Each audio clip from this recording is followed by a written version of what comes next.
एक घने और रहस्यमयी जंगल के बीच एक गांव आबाद था, जहां जाहिलियत इतनी बढ़ चुकी थी कि खुदा का खौफ दिलों से मिट चुका था।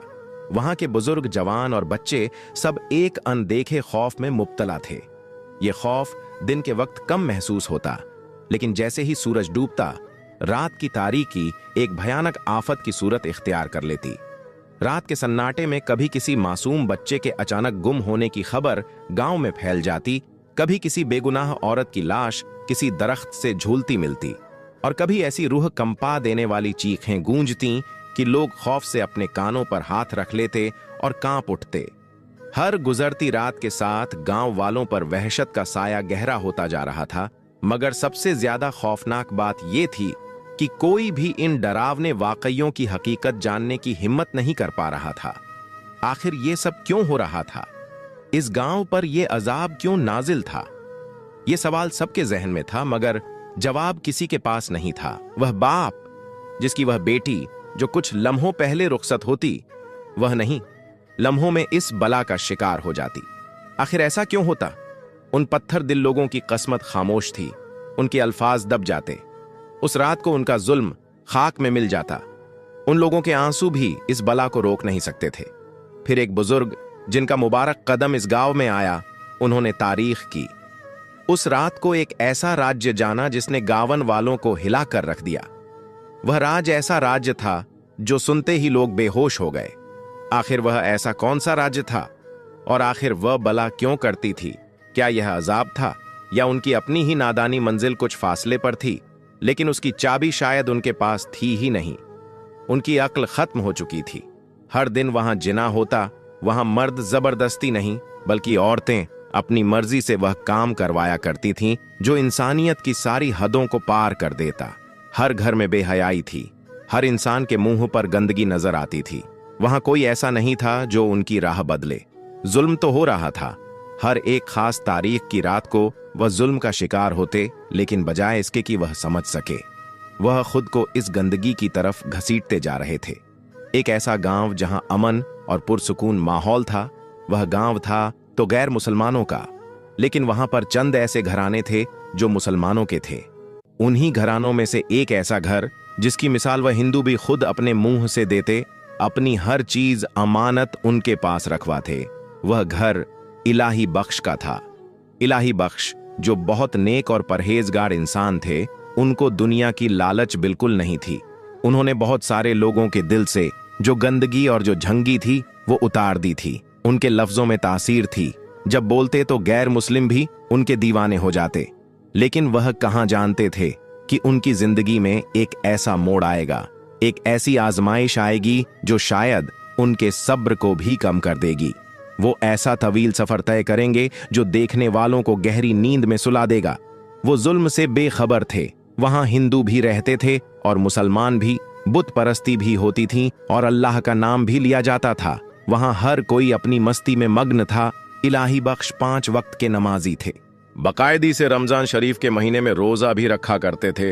लोग उनकी हालत से हैरान थे, कितने कमजोर हो गए हैं, मगर माशा अल्लाह रमजान में अल्लाह की इबादत में मसरूफ रहते हैं।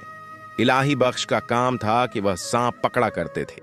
सांप पकड़कर उनकी मदारी लगाते लोग, वो मदारी देखकर उन्हें कुछ पैसे दे दिया करते। उसी से वह अपना घर चला रहे थे। अम्मा सकीना उनकी बीवी थी। ए इलाही बख्श, हमें दुनिया की लालच नहीं, लेकिन दिल में एक कमी है जो मुझे चैन नहीं लेने देती। हमारी भी कोई औलाद होती, इस घर में कोई हमारा भी बच्चा होता जो हमारे बुढ़ापे में हमारा सहारा बनता। इलाही बख्श कहने लगे, ए मेरी प्यारी, हम अल्लाह की रजा में राजी हैं, तुम बेफिक्र हो जाओ, वह रब हमारे लिए रास्ते बनाएगा। तुम क्यों परेशान होती हो? हमारा बेटा हमारे पास है ना, जिसको हम पाल रहे हैं। चाहे यह एक जानवर हो, लेकिन इसके अंदर भी वह प्यार और वह दिल है। यह हमें नुकसान तक नहीं पहुंचाता। तूने कभी यह सोचा, लोग इससे डरते हैं लेकिन हम नहीं डरते। बस तुम इसी को अपना बेटा मान लो। क्या हुआ जो यह एक जानवर है, लेकिन कोई बात नहीं, औलाद अल्लाह के हाथ में है। अगर उसकी रजा नहीं थी तो हमारी औलाद नहीं हुई। हमें गिला नहीं करना चाहिए। अम्मा सकीना कहने लगी, आप कहते तो ठीक है, लेकिन लोग हमारा मजाक उड़ाते हैं। वो देखो, बूढ़ी सांप को लेकर फिर रही है, सांप को अपना बच्चा मान रही है। अरे ए भोली, तू कभी कभी भूल जाती है, लोग बातें करते रहते हैं, हमें उनकी बातों का बुरा नहीं मानना चाहिए। मैं जंगल में जा रहा हूं, कुछ लकड़ियां भी काट कर लाऊंगा और कुछ सांप भी पकड़ कर लाऊंगा, क्योंकि आज मैंने मदारी दिखाने जाना है। अल्लाह की अमान अम्मा। सकीना इलाही बख्श को जंगल में रवाना होते देख रही थी। वहां जो रहते थे उनमें कुछ ऐसे भी थे जो इलाही बख्श के दुश्मन थे। उनको पसंद नहीं था कि वह इस गांव में रहे थे तो वह हिंदू, लेकिन नफरत उनकी ज्यादा थी। जब उन्होंने देखा कि अम्मा सकीना घर में अकेली है तो उन्होंने इस बात का फायदा उठाया और वह किया जिसने पूरे गांव को हिलाकर रख दिया। इलाही बख्श जंगल में लकड़ियां काटने में लगे हुए थे। लकड़ियां काटकर जब वह फुर्सत हुए तो जंगल में सांप ढूंढने लगे, बीन बजाने लगे, लेकिन आज उनकी कोशिश नाकाम रही। कोई सांप हाथ नहीं आया। आसमान की तरफ देखकर दुआ करने लगे, ऐ मेरे खुदा, यह जानवर ही मेरा रोजगार है, तू जानता है मैं इन्हें नुकसान नहीं पहुंचाता। मदारी का खेल दिखाकर छोड़ देता हूं, आज मेरे लिए कोई रास्ता बना दे। दुआ करते करते उनकी आंखों से आंसू बहने लगे और रोते रोते वह एक पेड़ के नीचे सो गए। जब उनकी आंख खुली तो शाम हो चुकी थी। वह घबरा गए, मेरी बीवी मेरा इंतजार कर रही होगी और मैं यहां आराम कर रहा हूं। जल्दी से लकड़ियों का गट्ठर उठाया और अपने घर की तरफ चल पड़े। जैसे ही वह घर के पास पहुंचे, देखा कि वहां लोगों की भीड़ जमा है। सभी गुस्से में उनका नाम ले रहे थे और कह रहे थे, कहां है इलाही बख्श? हमने पहले ही मना किया था कि यह खतरनाक चीजें यहां मत रखो, अब हम क्या करें? इलाही बख्श घबरा गए और भीड़ से पूछा, क्या हुआ? आप लोग इस तरह क्यों चिल्ला रहे हैं? तुम्हारा यह सांप हमारा दुश्मन है, तुम हमसे नफरत करते हो, जलते हो क्योंकि हम तुम्हारी बातें नहीं मानते। इसी वजह से तुमने यह साजिश की है। तुम्हारी बीवी ने यह सांप खुला छोड़ दिया और इसने हमारे बच्चे को डस लिया, वह मर गया है। अब हम क्या करें? तुम्हें इस गांव से निकलना होगा, चले जाओ यहां से। यह एक चालाकी थी जो शैतानी दिमाग से खेली जा रही थी। वो चाहते थे कि इलाही बख्श इस गांव से चले जाए, क्योंकि उनकी रहमदिली और सखावत देखकर कई लोग इस्लाम कबूल कर चुके थे। बातों ने लोगों का दिल बदल दिया और उनकी आंखें खोल दी। यही वजह थी कि मुसलमानों से नफरत करने वालों को यह सहन नहीं हो रहा था, इसलिए उन्होंने यह चालें चलनी शुरू कर दी। यह तो शुरू से काफिरों की आदत रही है कि वह मुनाफिक की तरह चैलेंज चलते रहते हैं। इलाही बख्श वहीं खामोश खड़े थे। उन्हें कुछ समझ नहीं आ रहा था कि यह सब क्या हो रहा है। गुस्से में अपने घर के अंदर गए। अंदर जाकर देखा कि अम्मा सकीना चारपाई पर बैठी रो रही थी और वह सांप उनके सामने मरा पड़ा था। इलाही बख्श गुस्से में बोले, अरे सकीना, ये क्या किया तुमने? सांप को अकेला क्यों छोड़ा? मैंने मना किया था ना तुमसे। सकीना रोते हुए बोली, इलाही बख्श, यह सब झूठ बोल रहे हैं। मेरा सांप उनके बच्चे को कुछ नहीं कर सकता। वो तो डिब्बे में बंद था। न जाने जब मैंने देखा तो वो यहां आंगन में मरा पड़ा था। इतने में बाहर लोगों का हुजूम आ गया। सब कहने लगे, यह सांप हमारे बच्चे को डस गया। सकीना ने जवाब दिया, मुझे खुद नहीं पता यह सब कैसे हुआ। ये लोग झूठ बोल रहे हैं, मेरी बात का यकीन कीजिए। इलाही बख्श ने महसूस किया कि सकीना सच कह रही है। उनकी आंखों में दर्द था, क्योंकि वह सांप जिसे उन्होंने बड़ी मुश्किल से पाला था उनके दिल के करीब था। अल्लाह के हुक्म से वह सांप किसी को नुकसान नहीं पहुंचाता था। वह कभी किसी के घर नहीं जाता था, सिर्फ उसी घर में रहता था जहां इलाही बख्श और सकीना रहते थे।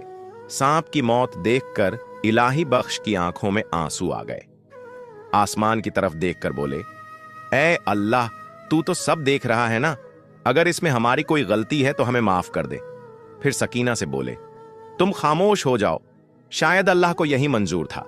बुजुर्ग बाहर आए और गांव वालों से बोले, हमें माफ कर दीजिए, आप जो सज्जा देंगे हमें वह मंजूर होगी।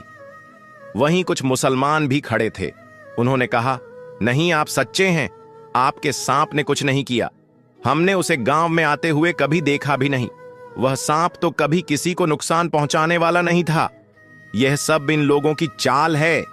ये चाहते हैं तुम इस गांव से चले जाओ, क्योंकि तुम इन्हें अच्छी बातें सिखा रहे हो और यह उन्हें हजम नहीं होती। सारे हिंदू कहने लगे, ऐ बुजुर्ग, वैसे तो तुम बड़ी बड़ी बातें करते हो, तुम्हें यह सज्जा दी जाती है कि तुम अपनी बीवी को लेकर इस गांव से निकल जाओ और वापस कभी मत आना।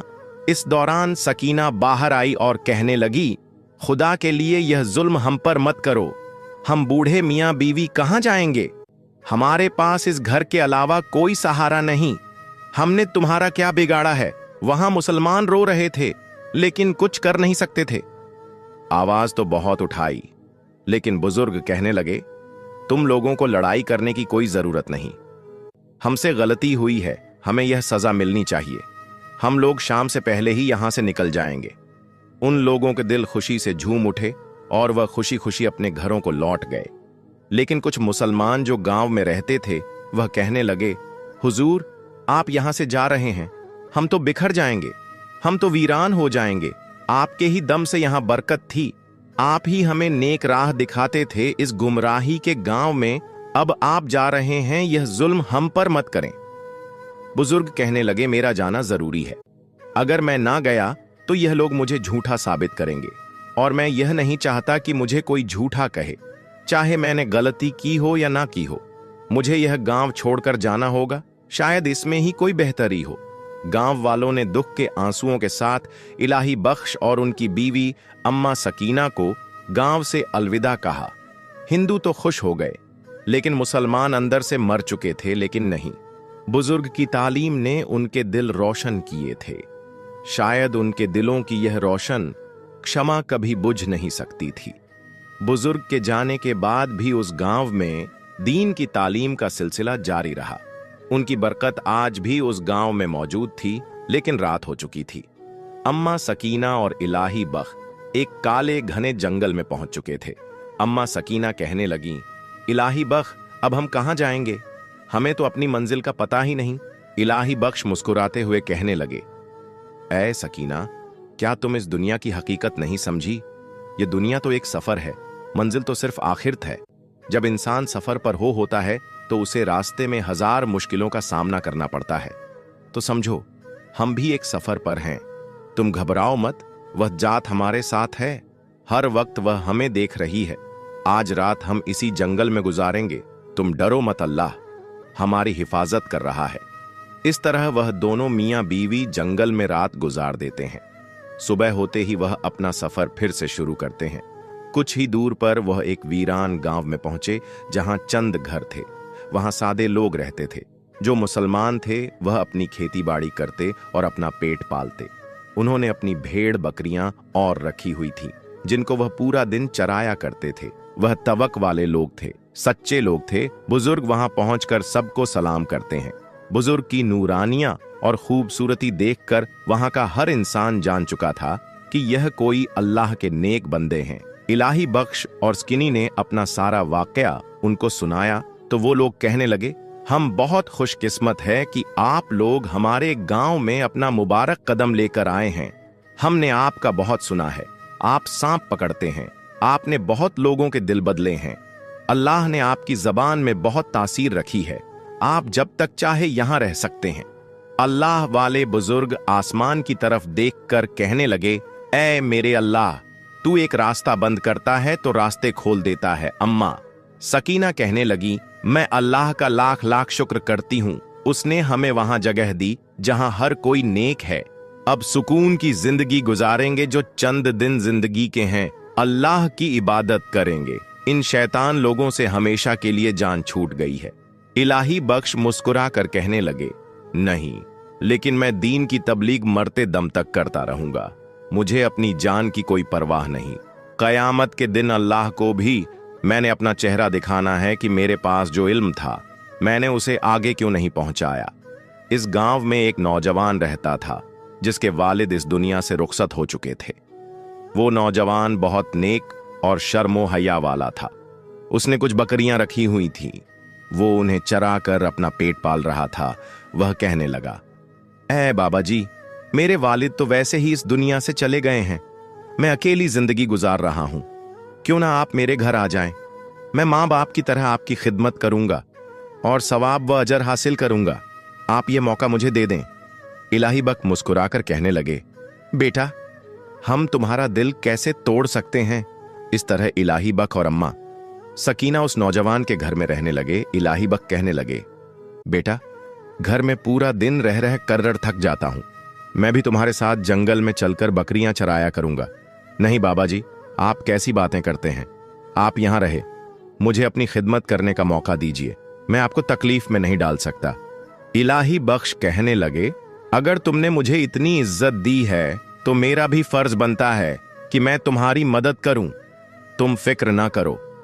इस दौरान उस नौजवान की बकरियां बहुत कमजोर थीं, क्योंकि वह बहुत गरीब था। पूरा गांव में उससे ज्यादा गरीब कोई नहीं था, लेकिन उसका दिल बहुत बड़ा था। कुछ गांव वाले हैरान थे कि उसे खाने को घर में एक वक्त की रोटी नहीं मिलती, और उसने इस बुजुर्ग और औरत को घर में जगह दी है। गांव के लोग उसकी बहुत तारीफ कर रहे थे। उसकी इज्जत दिन बदन बढ़ रही थी। उसकी बकरियों में इजाफा हो रहा था। जहां पहले वह कमजोर थी, वहां अब तंदुरुस्त हो चुकी थी। यह अल्लाह के जिक्र की बरकत थी जो उस घर में हो रही थी। गांव वाले कहने लगे, ऐ सलीम, तुम तो बहुत खुशकिस्मत निकले। इलाही बख्श और अम्मा सकीना के आने से तुम्हारी तो जिंदगी ही बदल गई। लेकिन सलीम कहने लगा, बाबा जी, मेरा दिल करता है कि यह बकरियां मैं बेच दूं, क्योंकि मेरा काम बहुत चल पड़ा है। इलाही बख्श कहने लगे, नहीं बेटा, चाहे तुम अमीर हो गए हो, लेकिन यह बकरियां कभी मत बेचना। मैं इन बकरियों को चराया करूंगा, तुम अपने काम को देखो। सलीम कहने लगा, यह आप कैसी बातें कर रहे हैं। मैं आपको बकरियां चराने की कभी इजाजत नहीं दूंगा। आप बुजुर्ग हो गए हैं, आप घर में बैठे और अल्लाह अल्लाह करें। अरे बेटा, अल्लाह का नाम तो मेरे सीने पर लिखा है, वह तो हरदम मेरी जबान पर है, लेकिन यह मेरा शौक है। मैं बकरियां चराना चाहता हूं, तुम मुझे मना मत करो। सलीम के लाख मना करने के बावजूद भी बुजुर्ग ने बकरियां बेचने से इनकार किया था। अब बुजुर्ग सुबह सवेरे बकरियां चराने के लिए जंगल में चले जाते। एक दिन वह बकरियां चरा रहे थे तो जंगल के पार से आवाजें सुनाई दी। वह वही जंगल था जिस गांव से वह आए थे। वहां से चीखने की आवाजें सुनाई दे रही थीं। यह वही जंगल था जहां दिन में भी लोग कांपते थे। इलाही बख्श के पास जब चीखने की आवाजें पहुंची तो उनके दिल में बेचैनी छा गई। वह दिल ही दिल में बोले, या अल्लाह खैर करे, आखिर हुआ क्या है। उनके जहन में पुराने गांव की यादें ताजा हो गईं।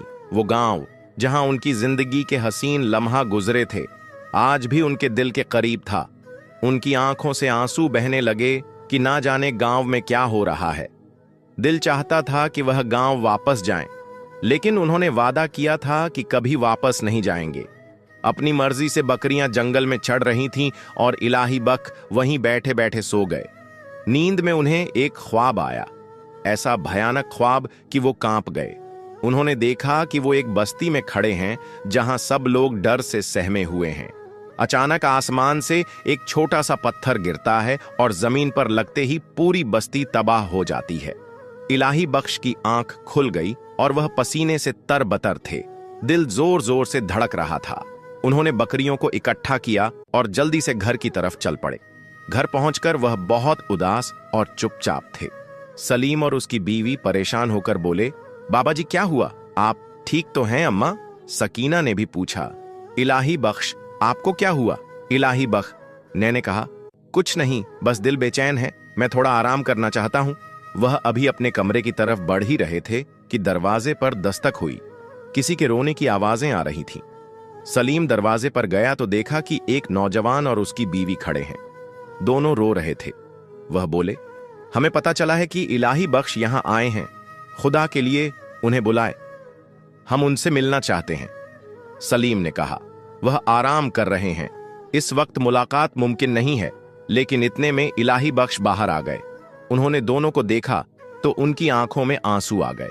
बोले, तुम लोग यहां कैसे? तुम्हें किसने बताया कि मैं यहां आया हूं? मैं नहीं चाहता कि मैं इन काफिरों के सामने झूठा बनूं। वह सब अभी वहीं घर के बाहर खड़े होकर बातें कर रहे थे कि दूसरी तरफ उन्होंने देखा कि बहुत सारे लोग भागते हुए उनकी तरफ आ रहे हैं।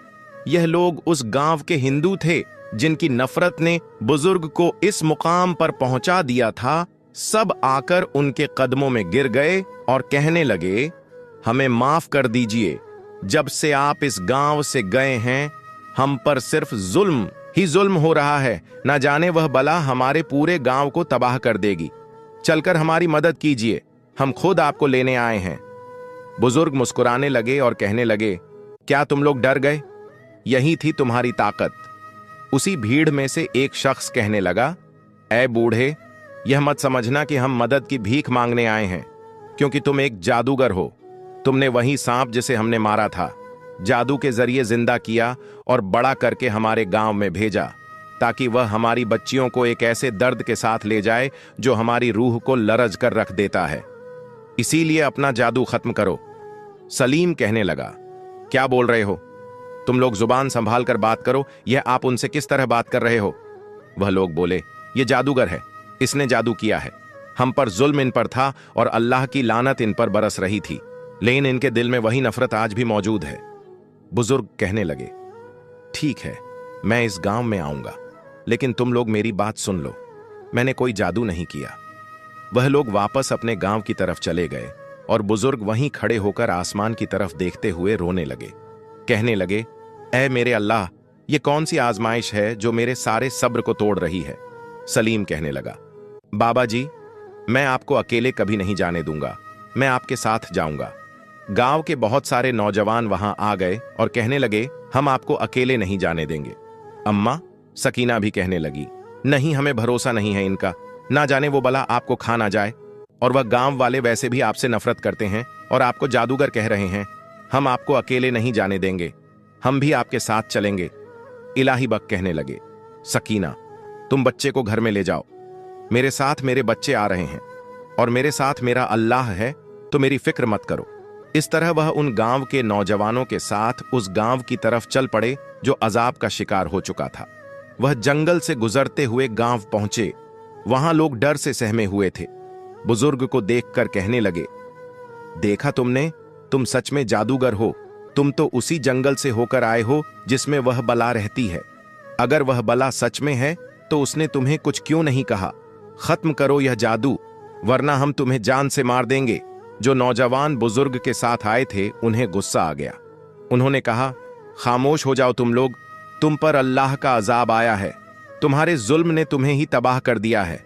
यह नफरत तुम्हें खा रही है। अपने ही आमाल देखो, एक तो तुम लोग गुमराह हो और दूसरा मासूमों पर जुल्म करते हो। बुजुर्ग कहने लगे, वह बला कब आती है? गांव वाले कहने लगे, तारीख को हम खुद एक दुल्हन तैयार करके रखते हैं, क्योंकि वह दुल्हन को ही ले जाती है। अगर हम उसे वह दुल्हन ना दें तो वो पूरी बस्ती को तबाह कर देती है। ना चाहते हुए भी हम उसे दे देते हैं। यह सिर्फ हम नहीं, बल्कि तुम्हारे मुसलमान भी अपनी बेटियों को इस तरह कुर्बान कर रहे हैं। यह सब तुम्हारी वजह से है। वहां कुछ लोग रो रहे थे जिनकी बच्चियां अपने घर जाने के बजाय उस बला का शिकार हो रही थी। कुछ दिन तो बुजुर्ग उसी गांव में रहे, लेकिन जब तारीख आई, हर घर में एक अजीब सी दहशत नजर आई। हर दिल डर रहा था। लोग अपनी सांस भी डर कर ले रहे थे। बुजुर्ग कहने लगे, तुम लोगों को डरने की कोई जरूरत नहीं। मैं देखता हूं कि वह बला कैसे इस गांव में आकर अपना जुल्म दिखाती है। गांव वालों ने अपनी बारियां बना रखी थीं कि वह बारी बारी अपने घर से एक बेटी को दुल्हन बनाते और उस बला का इंतजार करते, फिर उसे सौंप देते। आज बारी थी एक हिंदू पंडित की, जिसकी एक खूबसूरत बेटी थी जो बहुत ही मासूम थी। वह रो रही थी और ना चाहते हुए भी पंडित कुछ नहीं कर सकता था। वह भी रो रहा था, बटिया रानी, मुझे माफ कर दो, ना चाहते हुए भी मैं तुम्हारी मदद नहीं कर सकता। इलाही बख्श उसके घर पहुंचे और कहने लगे, ए पंडित, तुम रो रहे हो, लोगों के दिल में मेरे लिए कितनी नफरत भरी है। तुमने, अगर तुम इतने ताकतवर हो तो अपनी बेटी को इस बला से बचाओ। पंडित गुस्से से लाल हो गया और बोला, यह सब तुम्हारी वजह से हो रहा है। तुमने कोई जादू किया है? बुजुर्ग ने कहा, चलो मान लिया कि मैंने जादू किया है, तो तुम वह जादू ही खत्म कर दो। तुम खुद को सच्चा समझते हो। पूरे गांव में तुम जुल्म और बर्बरी करते हो, तो तुम वह जादू क्यों नहीं खत्म कर सकते? अपने उन माबूद से कहो जिनकी तुम पूजा करते हो कि वह यह जादू खत्म करें। वहां पूरा गांव इकट्ठा था, हिंदू भी मौजूद थे और मुसलमान भी। पंडित कुछ नहीं बोल पाया। बुजुर्ग आगे बढ़े और पंडित की बेटी के सर पर हाथ रखकर कहने लगे, ए बेटी, तू बेगुनाह है, इसमें तेरा कोई कसूर नहीं। इस गांव के आमाल ही ऐसे हैं, इनके दिल पत्थर के हो चुके हैं। जंग लग चुकी है, इन्हें कोई राह दिखाने वाला आया ही नहीं, क्योंकि इन्होंने खुद ही ऐसे रास्ते चुने हैं कि अगर कोई अल्लाह वाला इस गांव में आ जाता तो यह उसे कांटों पर चलाकर इस गांव से निकाल देते। लेकिन तू परेशान मत हो इंशा, अल्लाह तुझे कुछ नहीं होगा। जैसे जैसे शाम हो रही थी वह लड़की रो रही थी। बाबा जी, मैं आपकी बात पर कैसे यकीन करूं? आज तक इस बला को कोई नहीं रोक पाया। कितने अरसे से वह ऐसा ही कर रही है। ना चाहते हुए आज मैं जा रही हूं। मेरा बाप भी मेरी मदद नहीं कर सकता। वहां हर कोई खड़ा था और जंगल की तरफ देख रहा था। सब कांप रहे थे। वक्त हो चुका था उस बला के आने का। लोग खाना पना भूल चुके थे। हर कोई अपने घरों से बाहर निकल चुका था। हर आंख में दर्द था, चाहे वह हिंदू हो या मुसलमान। हर रूह कांप रही थी।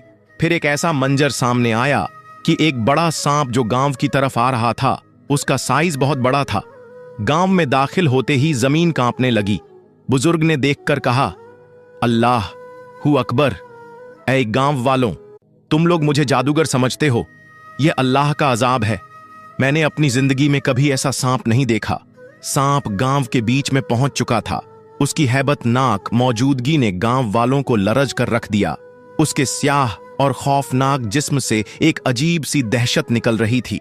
सब लोग अपनी जगह साख खड़े थे, दिल खौफ से कांप रहे थे। लेकिन बुजुर्ग पूरे इत्मीनान के साथ सांप के साथ सामने खड़े हो गए। उन्होंने दुआ पढ़ते हुए अपनी असा को जमीन पर गाड़ दिया। सांप की हरकत रुक गई और वह एक गरजदार आवाज में बोलने लगा, मैं तुम्हारे गुनाहों का नतीजा हूं। तुम्हारे झूठ, धोखा, जुल्म और बेरहमी ने मुझे इस जंगल में पैदा किया। तुमने एक दूसरे के साथ जो ज्यादतियां की, उनका बोझ मेरे वजूद को ताकत देता रहा। सांप की बात सुनकर गांव वालों पर सन्नाटा छा गया। वह शर्मिंदगी और डर के मारे सर झुकाकर खड़े थे। तब बुजुर्ग ने कहा, यह अल्लाह का अजाब था ताकि तुम्हें तुम्हारे गुनाहों का एहसास हो। लेकिन अभी वक्त है, अल्लाह से माफी मांगो और अपनी जिंदगियां बदल लो, वरना यह अजाब कभी खत्म नहीं होगा। बुजुर्ग की बात पर गांव के लोग एक एक करके सजदे में गिरने लगे। आंसू बहाते हुए उन्होंने अपने गुनाहों की माफी मांगी और यह वादा किया कि वह अपनी जिंदगियों में तब्दीली लाएंगे। सांप ने गांव वालों को देखा और कहा, तुम्हारे तौबा करने से मेरा मकसद पूरा हो गया है। अब मैं इस जमीन से हमेशा के लिए रुखसत हो रहा हूं। लेकिन याद रखना, अगर तुम दोबारा गुनाहों की तरफ लौटे तो एक और अजाब तुम्हें जरूर आलेगा। यह कहते ही सांप ने अपनी दुम जोर से जमीन पर मारी और धुआं बनकर गायब हो गया। गांव के लोग हैरत और सुकून के आलम में खड़े थे। उनकी आंखों में पछतावे के साथ एक नई उम्मीद भी थी। बुजुर्ग ने गांव वालों को गले लगाते हुए कहा, यह तुम्हारा इम्तिहान था और तुमने अपनी तौबा से इसे कामयाबी में बदल दिया। अब ईमान, सच्चाई और इंसाफ के साथ अपनी जिंदगियां गुजारो। उस दिन के बाद गांव में तब्दीली आ गई। जुल्म खत्म हो गया, दिल नरम हो गए और लोग अल्लाह की इबादत में मशगूल हो गए। वो गांव जो कभी गुनाहों का गढ़ था, अब अमन और सुकून की मिसाल बन गया। यह वाकया न सिर्फ गांव वालों के लिए बल्कि आसपास के तमाम इलाकों के लिए एक सबक बन गया कि अल्लाह की रहमत और माफी हमेशा करीब होती है, बशर्ते इंसान अपने गुनाहों का तरा करें और तौबा करें। आजकल हम इतने गुनाह कर रहे हैं कि हमें अपने गुनाहों से डर नहीं लगता। अल्लाह का खौफ खत्म हो चुका है। दिन बदन हम तबाही के करीब होते जा रहे हैं। हमारी जिंदगियों में मुश्किलें आती जा रही हैं। हमारा सुकून खत्म हो गया है और हम इबादत से दूर हो चुके हैं। फिर हम कहते हैं कि हमारी दुआएं कबूल नहीं होती। हम अपने आमाल को ठीक करते ही नहीं। आज से अपने दिल से यह वादा कर लीजिए कि आज से आप इबादत करेंगे, अल्लाह का जिक्र करेंगे और बुराई को छोड़ देंगे। फिर आप अपनी जिंदगी में तब्दीली अपनी आंखों से देखेंगे। अल्लाह ताला आपकी दुनिया भी कामयाब कर देगा और आखिरत में भी आपको कामयाबी मिलेगी। इस कहानी को हर मुसलमान बहन भाई के साथ शेयर कीजिए। क्या पता यह कहानी किसी की जिंदगी बदलने के लिए काफी हो। अल्लाह ताला हम सबको तौबा करने और गुनाहों से दूर रहने की तौफीक अता फरमाए। आमीन।